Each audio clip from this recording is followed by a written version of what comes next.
BNB టీవీకి నిత్య నిజాలు చెప్పే బిఎన్బి టీవీకి స్వాగతం. ఈ రోజున మీకు భారతదేశ రాజ్యాంగ రచించిన ప్రముఖ వ్యక్తుల్లో ఒక వ్యక్తి, మీకు తెలియని ఆయన కాదు. ఏప్రిల్ 14 అనగానే ఆ వ్యక్తి యొక్క జన్మదిన వేడుకలు ఘనంగా చేసుకుంటారు. ఎవరన్నా ఒక వ్యక్తిని జన్మదినం చేసుకుంటే ఇంట్లో చేసుకుంటారు, ఆ ఊళ్ళో చేసుకుంటారు, ఆ రాష్ట్రంలో చేసుకుంటారు, కానీ ఆ దేశంలో చేసుకుంటారు. ఇంకా అయితే కానీ యావత్తు ప్రపంచంలో తెలుగువారు, భారతీయులు ఎక్కడున్నా గుర్తు చేసుకొని ఒక్కసారన్నా చేసుకునే వ్యక్తే డాక్టర్ బిఆర్ అంబేద్కర్. ఈయన చెప్పడానికి ఈయన డాక్టర్ కాదు, వైద్యం చేసే వృత్తి చేయలా, డాక్టరేట్ తీసుకున్నారు. ఈయన ఎంఏ పిహెచ్డి చేశారు. ఒక మహారాష్ట్రలో ఒక చిన్న గ్రామం, కుగ్రామంలో బాల్యంలో చాలా ఇబ్బందులు, తండ్రిని సమీపంలో లేకుండా తండ్రిని చూడ్డానికి వెళ్ళలేక అనేక ఇబ్బందులు పడ్డాడు. బాల్యంలో చాలా ఇబ్బందులు పడి ఒక కుగ్రామం నుండి అలా అలా అలా ఒక క్రైస్తవ మిషనరీ స్కూల్లో ఒక విద్యాలయంలో చదువు ఆరంభించి, చదువు అంటే అంబేద్కర్ కి ప్రాణం. ఈ పరిస్థితుల్లో ఒక పక్క బ్రిటిష్ వారు, ఒక పక్క లోకల్లో ఉన్న కొంతమంది కుల పెద్దలు, రాజకీయవేత్తలు, వీళ్ళందరూ కూడా అంబేద్కర్ ని బాల్యాన్ని చాలా చిదిమేసేవారు.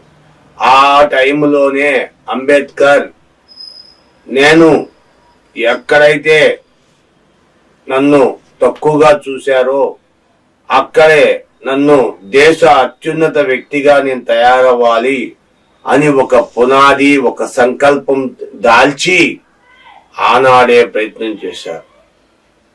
అనేక మంది గౌరవించినట్టుగా తయారవ్వాలని దేశ విదేశాలు ఎంతో మంది సహకారాలు తీసుకొని విద్యకు దేశ విదేశాలు తిరిగి, లండన్,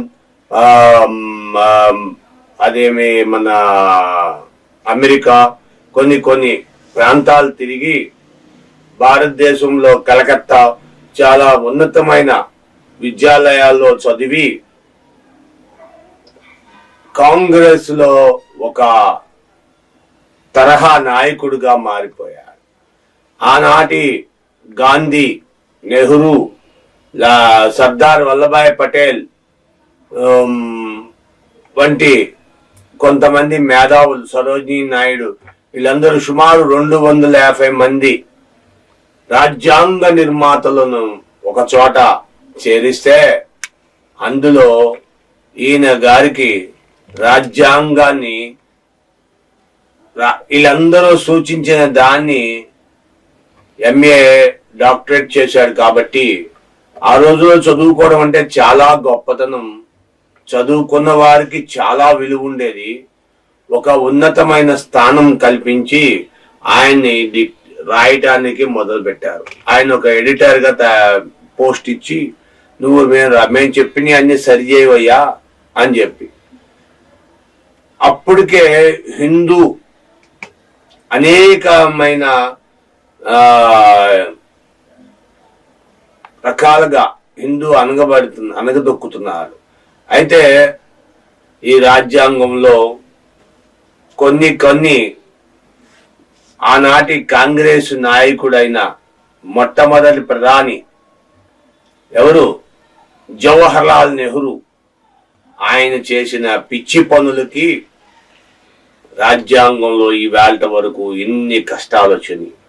రాజ్యాంగం రాసిన వెంటనే హిందూ యాక్ట్, హిందూ వివాహ చట్టం, హిందూ యాక్ట్ ని సవరణ చేయమని అడిగితే మళ్ళీ ఎలక్షన్ టైంకి వచ్చే ఎలక్షన్ టైంలో చిట్ట చివరిలో కాన్స్టిట్యూషన్ రెడీ చేసి తూతూ మంత్రం అని అప్పటి అసెంబ్లీలో తూతూ మంత్రం అని చెప్పేసి ఏదో చేసినట్టు చేసి 1-2 రోజులు ఏదో కిలికేసి వదిలేశారు.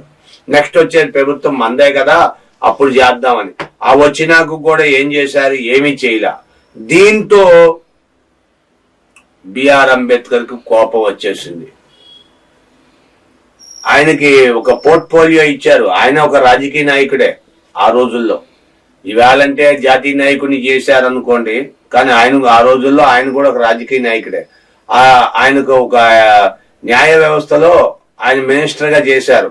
ఆ న్యాయ వ్యవస్థ మినిస్టర్ గా ఉన్న ఆయన మాట వినట్లా.